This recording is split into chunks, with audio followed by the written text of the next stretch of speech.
আরে মুমিন, আবার নবীজি নাতিদের জন্যও আদর্শ ছিলেন। নবীজির নাতিরা নবীজিকে মহব্বত করতেন, নবীজিও তাদেরকে ভালোবাসতেন। একজন নানা হিসাবে আমার নবীজি তার নাতিদিনীকে কেমন ভালোবাসতেন। ছোট্ট নাতি হুসাইন রাদিয়াল্লাহু তাআলা আনহু, কিতাবের মধ্যে ওয়াকিয়া লেখে মাত্র 4 বছর বয়স। আরে মুমিন, হুসাইন রাদিয়াল্লাহু আনহু ডাক দিয়ে বলতেছেন, নানা ভাই, আমার মনটা চায় গো আমি ঘোড়া চড়তে। আমাদের মতো ছোট ছোট বাচ্চারা ঘোড়া চড়ে, তাদের নানারা দাদারা নাতিদের কি ঘোড়া কিনে দেয়, আমাদের তো কোনো ঘোড়া নাই। মনটা চায় গো নানা আমি একটু ঘোড়া চড়তে, কিন্তু কোথায় পাবো ঘোড়া? আর নবীজি ডাক দিয়ে বলে, হুসাইন রে, টেনশন করো না, যদিও তোমার নানা ভাইয়ের টাকা নাই রে, কিন্তু আমি নিজেই তোমার জন্য ঘোড়া হয়ে যাব। একটু চিন্তা করেন আমার নবীজি কেমন আদর্শ, নবীজির চরিত্রটা কেমন, এখান থেকে শিক্ষা গ্রহণ করুন। আমার আল্লাহ তো এমনিতেই বলে নাই, নবীজির আদর্শ হলো মহান আদর্শ। মুমিনরে খেয়াল করো, তাই তো আমার আল্লাহ কিয়ামত পর্যন্ত পৃথিবীর মানুষদেরকে আমার আল্লাহ জানিয়ে দিয়েছেন। আল্লাহ রাব্বুল আলামিন বলেন, লাকাদ কানা লাকুম ফি রাসূলিল্লাহি উসওয়াতুন হাসানাতুল লিমান কানা ইয়ারজুল্লাহা ওয়াল ইয়াওমাল আখিরা وذكر الله كثيرا।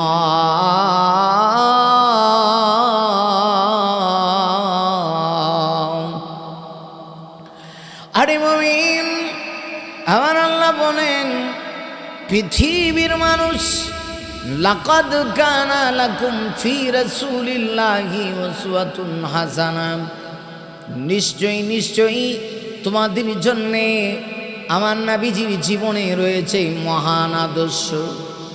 নবীজিকে কোন দিকে আপনি ফেলে দিবেন? নবী একেবারে বলা যায় অলরাউন্ডার, নানা হিসাবে আমার পৃথিবীতে আমার নবী হলেন পৃথিবীর শ্রেষ্ঠ নানা। আবার বাবা হিসাবে আমার নবী পৃথিবীর শ্রেষ্ঠ বাবা। আবার শিক্ষক হিসাবে আমার নবীজি পৃথিবীর শ্রেষ্ঠ শিক্ষক। আবার আমার নবীজি জিহাদের ময়দানের সেনাপতি হিসাবে নবীজি আমার পৃথিবীর মধ্যে শ্রেষ্ঠ সেনাপতি। আবার নেতৃত্বের আসনে যদি যান, আমার নবীজি পৃথিবীর শ্রেষ্ঠ নেতা। এমন নেতা কিয়ামত পর্যন্ত আর আসবে না। আমাদের এই পৃথিবীর দুনিয়ার নেতাদের চরিত্রের মধ্যে কলঙ্কের দাগ আছে রে, কিন্তু নবীর চরিত্রের মধ্যে কলঙ্কের কোনো দাগ নাই। না কোনো দাগ নাই, এটা আমার কথা না। যেখানে আমার আল্লাহ ডাইরেক্ট নবীর চরিত্রের সনদ আমার আল্লাহ পবিত্র কোরআনে নিজে আমার আল্লাহ দিয়ে বলছেন, ওয়া ইন্নাকা লাআলা খুলুকিন আযীম। হে নবী, নিশ্চয়ই আমি আল্লাহ আপনাকে মহান চরিত্রের উপরে প্রতিষ্ঠিত করেছি। মুমিনকে খেয়াল করো, ছোট্ট নাতি হুসাইন ডাক দিয়ে কয়, নানা ভাই আমি ঘোড়া চড়ব। নবীজি বলেন, আমি তোমার জন্য ঘোড়া হয়ে গেলাম। নবীজি এইভাবে হামুর দিলেন, আপনারা যেভাবেই বুঝেন। নবীজি হামুর দিয়া বিশ্ব নবী হয়ে গেলেন ছোট্ট নাতির জন্য ঘোড়া। হুসাইন রাদিয়াল্লাহু আনহু আবার নবীজির ফিট মুবারকের উপরে উঠে ঘোড়া হয়ে গেলেন নবীজি। এবার হুসাইন রাদিয়াল্লাহু আনহু ডাক দিয়া বলেন, নানা ভাই, প্রতিটা মানুষ, প্রতিটা বাচ্চা যখন ঘোড়ার উপরে সওয়ারি হয় তখন তাদের হাতে কিন্তু চাবুক থাকে। ঘোড়ার উপরে উঠলে একটা চাবুক থাকে, চাবুক দিয়ে মাঝে মধ্যে আঘাত করে। ডাক দিয়ে বলে, হুসেইন ডাক দিয়ে বলে, নানা ভাই, এই পৃথিবীর সকল মানুষ ঘোড়ার উপরে উঠলে চাবুক থাকে, এটা আমার কেমন ঘোড়া, সেই ঘোড়ার কোনো চাবুক নাই। নবীজি তখন ডাক দেয়া বলেন, কেমনি চাবুক দিই? আল্লাহর নবী চিন্তা করলেন, আমার চুলগুলি লম্বা, আমার নবীজির চুল ছিল সুন্নতি চুল, বাবরি চুল। আমার নবী ডাক দি বলে, আরে হুসাইন না রে হুসাইন না, আমার চুলগুলির কিছু চুলের অংশে ধরে এটা দিয়ে চাবুক বানা। মাঝে মধ্যে এটাই ধরে ধরে ধরে ধরে চাবুকে যেমন ধরতে হয় এইভাবে ধরবা। প্রয়োজনে মাঝে মধ্যে এই চাবুকে ধরে আমার গায়ে তুমি আঘাত করবা। এরপরেও ঘোড়ার ওঠার যে একটা মনের শখ, সেটা তুমি পূর্ণ করো। হযরত হুসাইন উঠে গেল। বড় ভাই হাসান সেই দৃশ্য দেখে হাসান উঠে। এই দৃশ্যটা আমার আল্লাহর কাছে বড় বেশি পছন্দনীয় হয়ে গেল। সৃষ্টি জগতের সকল মানুষ এই দৃশ্য দেখে বড় আশ্চর্য। এমন দৃশ্য পৃথিবীতে কেউ দেখে নাই। আল্লাহ রাব্বুল আলামিনের নবী, বিশ্ব নবী, তার নাতির জন্য গোড়া হয়ে গেলেন। হঠাৎ করে হযরত ওমর রাদিয়াল্লাহু আনহু এই অবস্থায় প্রবেশ করলেন নবীজির হুজরায়। হযরত ওমর প্রবেশ করে ডাক দিয়ে বলে, হুসাইন রে, ওরে হুসাইন, তুমি এমন ঘোড়ার উপরে সওয়ারি হয়েছ, যেই ঘোড়া হলো পৃথিবীর শ্রেষ্ঠ ঘোড়া। এর চাইতে দামি ঘোড়া পৃথিবীতে আর কেউ আরেকটা নাই। এর চাইতে দামি যানবাহন পৃথিবীতে আর একটা নাই। এমনিতেই হযরত ওমর রাদিয়াল্লাহু আনহুর কথা শুনে নবী আবার ডাক দিয়ে কয়, ওমর রে, আরে ওমর, শুধুমাত্র ঘোড়ার প্রশংসা করলে হবে না, এই ঘোড়ার উপরে যে সাওয়ারি হয়েছে সাওয়ারিটাও কম দামি না। পৃথিবীর শ্রেষ্ঠ সাওয়ারি নবীজির নাতিদের ব্যাপারে আমার নবীজি নিজেই বলেছেন, ওয়াল হাসান ওয়াল হুসাইন সাইয়্যিদা শাবাবি আহলিল জান্নাহ। আরে মুমিন খেল করো, আমার নবীজি হাসান আর হুসাইন সম্পর্কে আমার নবীজি বলেছেন, হাসান হুসাইন হলো জান্নাতি যুবকদের সর্দার। কিয়ামতের কঠিন ময়দানে কোনো একটা যুবক জান্নাতের ঘ্রাণ পাবে না যতক্ষণ না হাসান হুসাইন অনুমতি না দেয়। আল্লাহ রাব্বুল আলামিন নবীজির নাতিদেরকে সম্মান কম দেন নাই, ইজ্জত কম দেন নাই। এজন্য নবীজি ডাক দিয়ে বলেন, ওমর রে, শুধুমাত্র ঘোড়ার প্রশংসা করলা, কিন্তু ঘোড়ার উপরে যে সাওয়ারি হয়েছে তার প্রশংসা করলা না। ঘোড়া যেমন, আরে ওই পৃথিবীর শ্রেষ্ঠ ঘোড়া, ঘোড়ার উপরে যে সাওয়ারি হয়েছে সাওয়ারিটাও পৃথিবীর শ্রেষ্ঠ সাওয়ারি। সাধারণ কথা নাকি হুসাইন, যে হুসাইন নানার সুযোগ্য উত্তরসূরি ছিল, নবীজির আদর্শ এমনভাবে হুসাইন রাদিয়াল্লাহু আনহু গ্রহণ করেছি।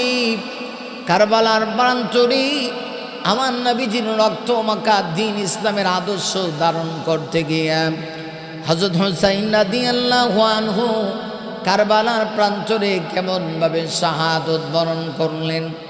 ফোরাত নদীর তীরে এত পানি থাকার পরেও নবীর পরিবার, নবীর আওলাদের জন্য কোনো পানি নাই। আরে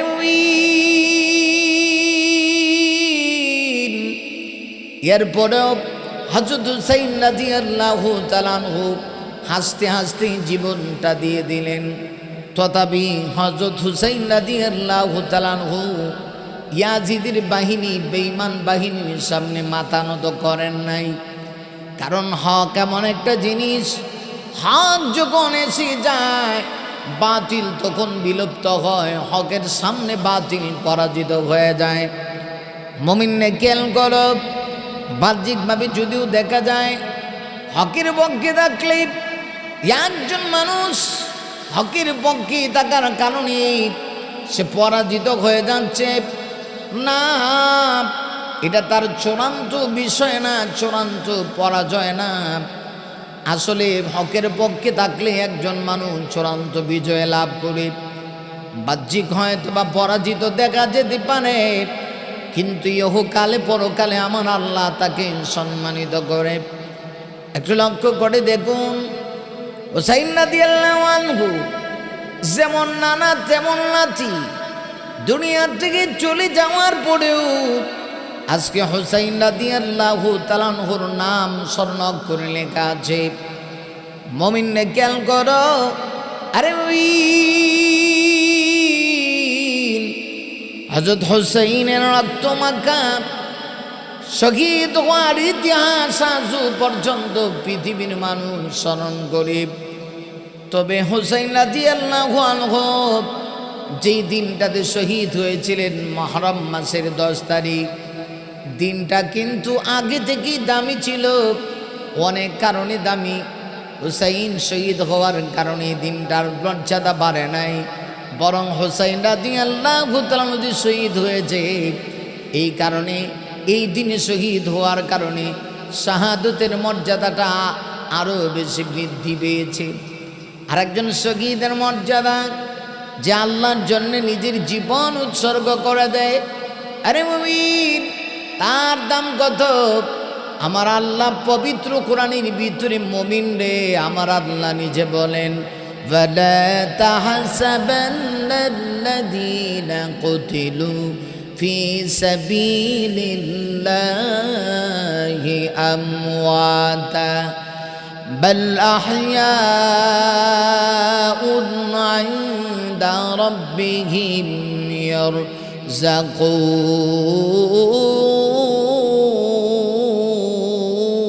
ইয়ারযাকুন। আরে মুমিন, আমার আল্লাহ বলেন, যারা আল্লাহর রাস্তায় নিজের জীবনকে হাসতে হাসতে বিলিয়ে দেয়, আমার আল্লাহ বলেন তোমরা তাদের ব্যাপারে ধারণা করো না গো, তারা মৃত্যুবরণ করেছে। লা তাহসাবান্নাল্লাযীনা কুতিলু ফি সাবিলিল্লাহি আমওয়াতা, যারা আল্লাহর রাস্তায় শাহাদত বরণ করে তাদের ব্যাপারে তোমরা ধারণা করো না তারা মৃত না, বরং আমার আল্লাহ বলেন বাল আহইয়াউন ইনদা রাব্বিহিম ইয়ারযাকুন।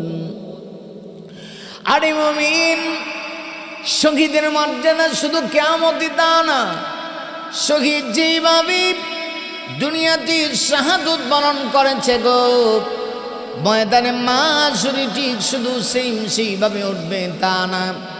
আল্লাহ বলেন তারা কবরের জগতেও, আলমে বারজখের জগতেও তারা কিন্তু রবের পক্ষ থেকে রিজিক প্রাপ্ত। আল্লাহ রাব্বুল আলামিন তাদেরকে রিজিক দেয়, কবরের জগতেও তারা রিজিক গ্রহণ করে। আর হুসাইন রাদিয়াল্লাহু তাআলা পৃথিবীর শ্রেষ্ঠ একজন শহীদ ছিলেন, যিনি আল্লাহ জমিনে ওই ইয়াজিদের বাহিনীর সামনে মাথা নত না করি নবী দৌহিত্র হযরত হুসাইন শহীদ হয়েছে। হুসাইনের মান মর্যাদা এমনিতেই আল্লাহ বাড়ায় দেয় নাই, সত্যিকার অর্থে হুসাইন রাদিয়াল্লাহু আনহু নানার আদর্শ গ্রহণ করেছে। এই জন্যে হুসাইনের মর্যাদা আল্লাহর কাছে বেড়েছে। আমরাও যদি শুধুমাত্র নবীকে মুখে ভালো না বাইসা নবীজির আদর্শ, নবীর সিরত সুরত সত্যিকার অর্থে গ্রহণ করতে পারি, অবশ্যই আমাদেরকেও আল্লাহ সম্মানিত করবে।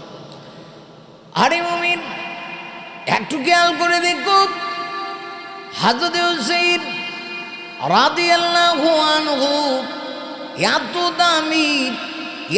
দামি নবীর নাতি হওয়ার পরেও ইসলামের জন্য অবদান হুসাইনের কম ছিল না গো, কম নারী কম না। হুসাইন আমার নবীকে কম ভালোবাসে নাই, হুসাইন শুধু ভালোবাসছে কম না তা না, নবীজির কলিজার টুকরা মেয়ে হযরতে ফাতেমা রাদিয়াল্লাহু আনহা, আরে তিনিও তার বাবা নবীকে কম ভালোবাসেন নাই। আবার নবীজিও কলিজার টুকরা মেয়েকে নাতিদেরকে খুব মহব্বত করেন নাই। হাদিস শরীফের ভিতরে আমার নবী যখন ইন্তেকাল করবেন, একেবারে ইন্তেকালের টাইম গড়া গিয়েছি, পৃথিবীর কাহারও কাছে আজরাইল আসার আগে অনুমতি নেয় না রে, কিন্তু আমার আপনার নবীর কাছে এসে আজরাইল অনুমতি নিতে হয়েছে। আজরাইল আসার আগেই আমার আল্লাহ হযরত জিবরিলকে আমার নবীর কাছে পাঠিয়েছেন অনুমতি নেওয়ার জন্যে। আল্লাহ রাব্বুল আলামিন আমার নবীকে এত সম্মানিত করেছে। হযরত জিবরিল এসে আমার নবীকে ডাক দেয়া কয়, নবী গো, মহান আল্লাহ আপনার সাক্ষাৎ চাচ্ছেন, আপনি যদি অনুমতি দেন মালাকুল মউত ফেরেশতা আপনার কাছে আসবে। আপনার আমার কাছে কি আজরাইল আগে অনুমতি নিবে? নারী মুমিন না, কারো কাছে অনুমতি নিবে না। আমার আল্লাহ পবিত্র কোরআনের ভিতরে স্পষ্ট ভাষায় আমার আল্লাহ জানায় দেয়া বলেন, ইদা জাআ আজালুহুম লা ইস্তাখিরুনা সাআতাও ওয়া লা ইস্তাকদিমুন। আরে মুমিন খেয়াল করো, তার আমার হায়াত যেদিন শেষ হয়ে যাবে গো, আজরাইল এক মুহূর্ত অপেক্ষা করবে না। আজল আমার আপনার কাছে এমন এক টাইমে আসবে, 1 সেকেন্ড তো আগে না, 1 সেকেন্ড পরেও না। যখন আপনার আমার টাইম হয়ে যাবে গো, সাথে সাথে আপনাকে আমাকে নিয়ে যাবে। যে অবস্থায় আছি, আরে এই অবস্থায় আপনার আমার জান কবজ করে নিবে। আজরাইল কাউকে খাদিন করবে না। একটু খেয়াল করে দেখুন না, সারা পৃথিবীর বাদশাহ ছিলেন 4 জন, সারাটা পৃথিবী চালিয়েছিলেন 4 জন। আরে মুমিন, যেই 4 জন সারা পৃথিবী চালিয়েছে, এদের ভিতরে 2 জন ছিল মুসলমান, 2 জন ছিল কাফের। মুসলমানদের ভিতরে 2 জন ছিলেন, একজনের নাম ছিল দাউদ পয়গম্বরের সন্তান, সারা পৃথিবীর বাদশাহ হযরত সুলাইমান আলাইহিস সালাতু ওয়াস সালাম। সুলাইমান নবী কি আমার আল্লাহ এমন ক্ষমতা দিয়েছে গো, সুলাইমানও আল্লাহর কাছে দোয়া করেছিলেন, হাবনি মুলকাল লা ইয়ামবাগি লি আহাদিন মিন বাদি। প্রভু ক্ষমতা যদি দিতে হয় আমাকে এমনভাবে দাও, আমার আগেও কাউকে এমন ক্ষমতা দাও নাই, আমার পরেও দিবা না। বাদশাহী যদি দিতে হয় গো, এমন বাদশাহিত্ব দাও। সারাটা পৃথিবী চালাইছে 4 জন, মুসলমানদের ভিতরে 2 জন, কাফেরদের ভিতরে 2 জন। মুসলমানদের ভিতরে যে 2 জন সারা পৃথিবী চালাইছে, একজনের নাম ছিল বাদশাহ নামদার হযরত সুলাইমান, আরেকজনের নাম ছিল বাদশাহ আলেকজান্ডারিয়া। কোরআনের ভাষায় যে বাদশার নাম হলো জুলকারনাইন। এই 2 জন বাদশাহ সারা পৃথিবী পরিচালনা করেছে। কাফেরদের ভিতরে 2 জনকে আল্লাহ বাদশাহিত্ব দিয়েছে। বেঈমানদেরকেও আল্লাহ দুনিয়া দেয়, আল্লাহ দিয়া বোঝায় দুনিয়া আমার কাছে দামি না।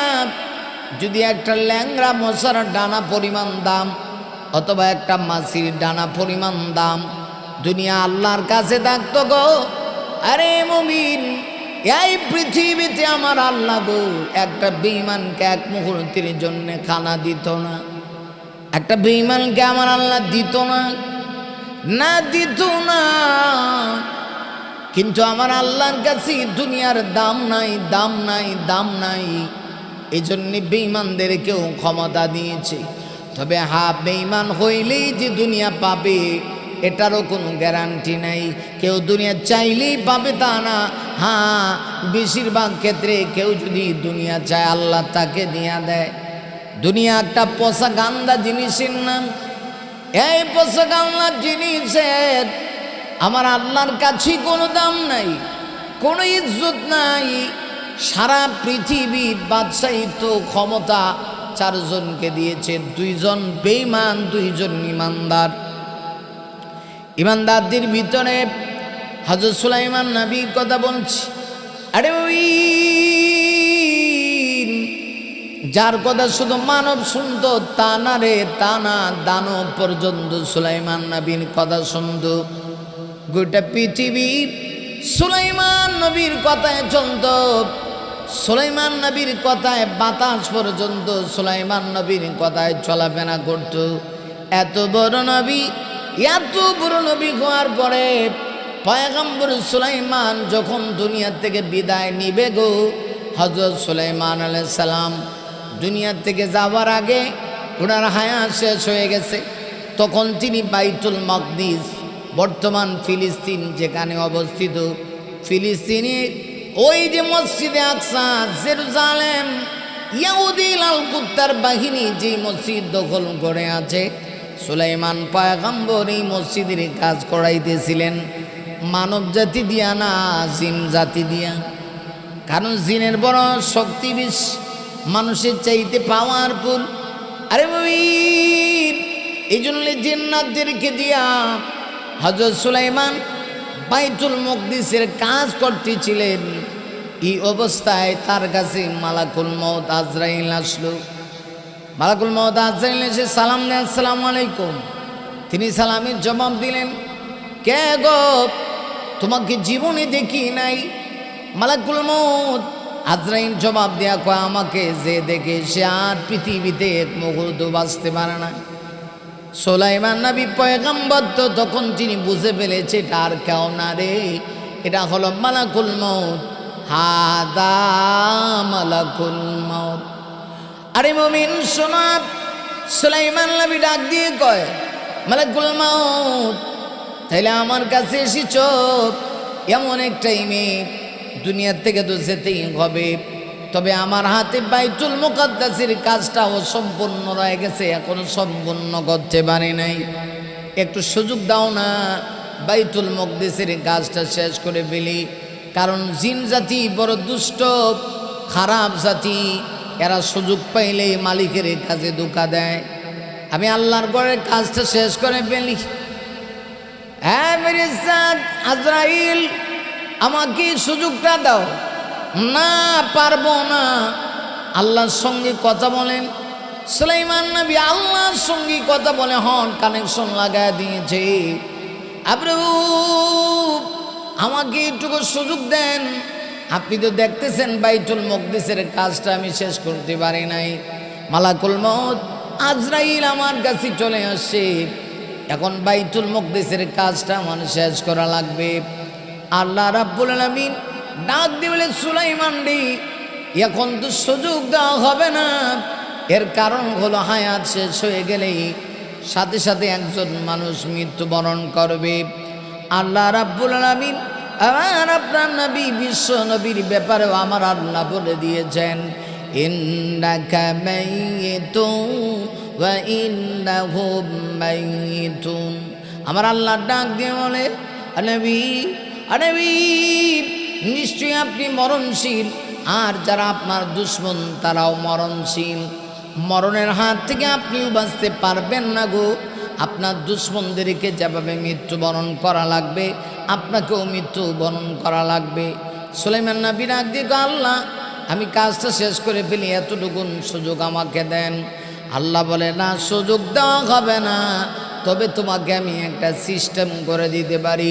সেটা হলো, তুমি যখন বাইতুল মুকদ্দিসের কাজ করতে থাকে জিনেরা, তাদের সামনে লাঠি বর দিয়ে তুমি যেমনে দাঁড়ায় থাকো, ঠিক ঠিক তেমনিভাবে তুমি দাঁড়ায় থাকবা। আর এই দাঁড়ানো থাকা অবস্থায় তোমার জান কবজ হবে, তোমার দেখো জমিনে পড়বে না। জিনেরা মনে করবে বাদশা তো দাঁড়ায় আছে, তোমার চেহারা দেখে দেখে বয়ে বয়ে বয়ে বয়ে বাইতুল মুকদ্দিসের কাজ শেষ করে ফেলবে, কিন্তু কোনো অসুবিধা হবে না। তবে তোমাকে এই মুহূর্তেই মৃত্যুবরণ করা লাগবে।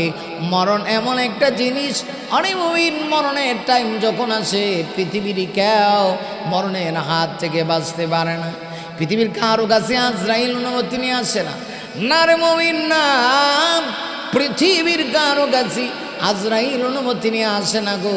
আমার আপনার নবীর পার্সোনাল মর্যাদা, আমার আপনার নবী বিশ্ব নবীকে আমার আল্লাহ পার্সোনাল ইজ্জত দিয়েছে। আমার নবীর কাছে মালাকুল মউত আজরাইল আসার আগে হযরত জিবরিল এসে অনুমতি নিয়েছে। হযরত আজরাইল অনুমতি পায়া নবীর কাছে চলে আসছে। এদিক দিয়ে নবীজির হাসি মাসি জানা ছিল সবার কান্নার রুল পড়ে গেছে। সাহাবীরা চিন্তা করে মনে হয় আর নবীজিকে আমরা দেখতে পারবো না, নবীকে হারায় ফেলছি, কারণ অনেক দিন হয়ে গেল আমার নবীজি মসজিদে নববী থেকে ইমামতি করতে পারছেন না। আমার নবীজি সাহাবীদেরকে জানা দিয়েছি, ওরে সাহাবীরা শোনো, আমি এই ইমামতি করতে পারছি না, আমার অনুপস্থিতিতে আমার দায়িত্ব পালন করবে আবু বকর। আর নবীজি আয়েশাকে বললেন,